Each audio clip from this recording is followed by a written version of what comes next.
Welcome to this explainer. Okay, today we're diving into what has to be one of the most dramatic, romantic, and just intellectually rich stories in all of chess history. We're talking about a guy remembered universally as a true creative genius, a fiercely independent thinker who literally prioritized beauty and imagination over just getting a cold, pragmatic win. This is the story of David Bronstein, historically known as the king without a crown. Okay, let's dive into this, because the number one is where the heartbreak really begins. David Bronstein was exactly one single point away from completely changing the course of world chess history. The year was 1951, the city was Moscow, and Bronstein was standing right on the absolute brink of becoming the world chess champion. But he didn't win. Instead, in the pivotal 23rd game of the match, he fell into this agonizing 45-minute pause. He was completely paralyzed over the board in a position he easily could have navigated. It's this historical mystery that has baffled chess fans for literally decades. Why did this happen? Did he just crack under the immense pressure? Or did this genius somehow subconsciously sabotage his own crowning achievement? Well, to uncover the psychology behind this unbelievable blunder, we've got to rewind a bit. Section 1. Shadow of the Soviet State.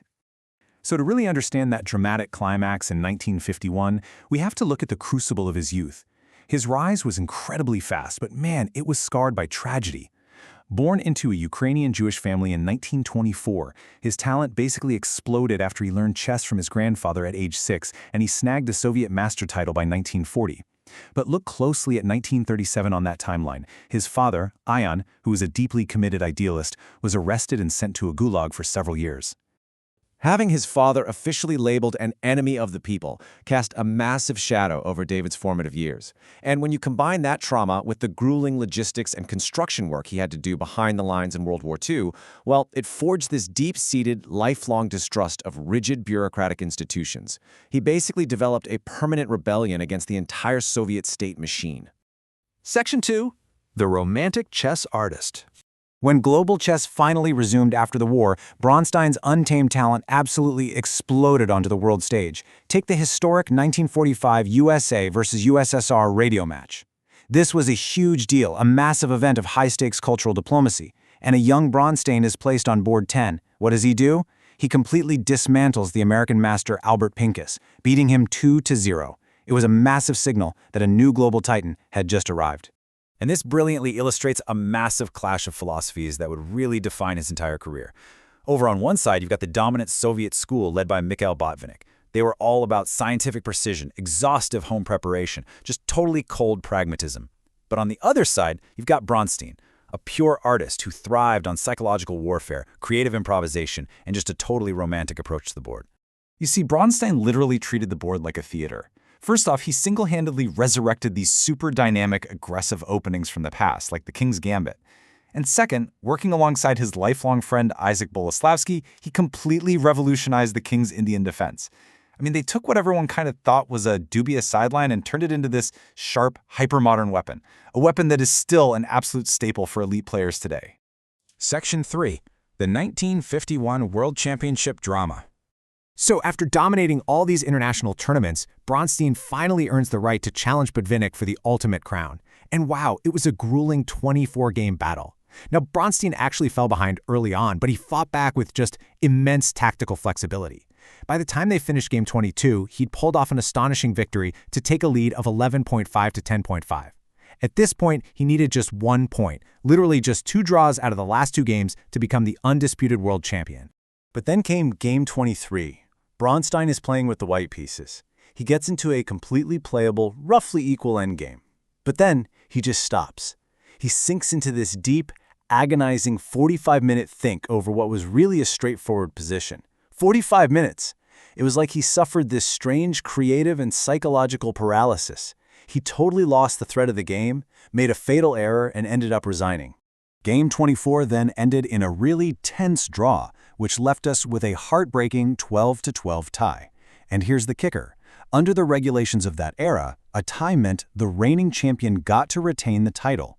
So Botvinnik kept his crown, and Bronstein's ultimate dream just slipped right through his fingers. Now, for decades, rumors swirled around that Soviet authorities actually forced Bronstein to lose because of his father's gulag past, right? The idea was they preferred a reliable communist figurehead like Botvinnik. But the real psychological twist, which we learned from Bronstein's own later clarifications, is actually way more fascinating. He wasn't explicitly ordered to throw the match. Instead, the psychological pressure from the state was just so suffocating. As this quote perfectly captures, he subconsciously realized that winning meant becoming state property. It meant forced conformity, endless speeches, a lifestyle that his fiercely independent, rebellious soul absolutely rejected. Section 4. A prophet of modern chess. Now, what's really interesting about this slide is how his life after 1951 absolutely proves he was an unparalleled visionary. Because the story definitely doesn't end in 1951. Bronstein stayed an elite powerhouse. In 1953, he tied for second at the legendary Zurich Candidates Tournament. And out of that, he produced what many consider his absolute masterpiece, the book Zurich International Chess Tournament, 1953. And he totally broke the mold with this one.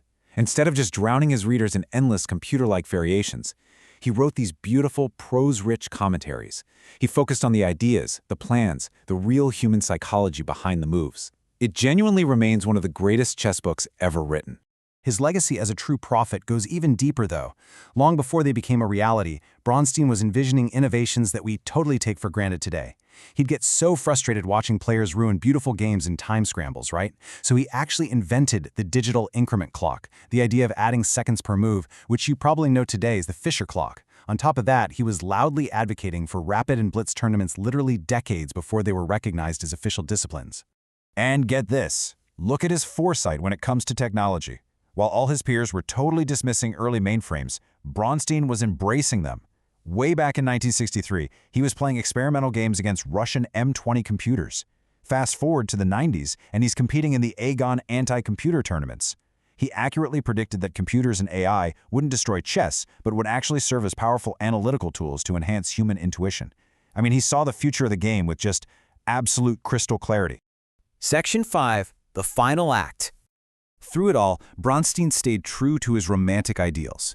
He eventually moved away from all the glitz and glamour of the modern chess world to live a quiet, modest life in Minsk. But his creative spirit, that never faded. He kept writing these brilliant articles, and in 1995, he published The Sorcerer's Apprentice. It's this magical, deeply personal collection of his absolute favorite games. It just perfectly encapsulates that lasting creative energy he held on to right up until he passed away in December 2006 at the age of 82.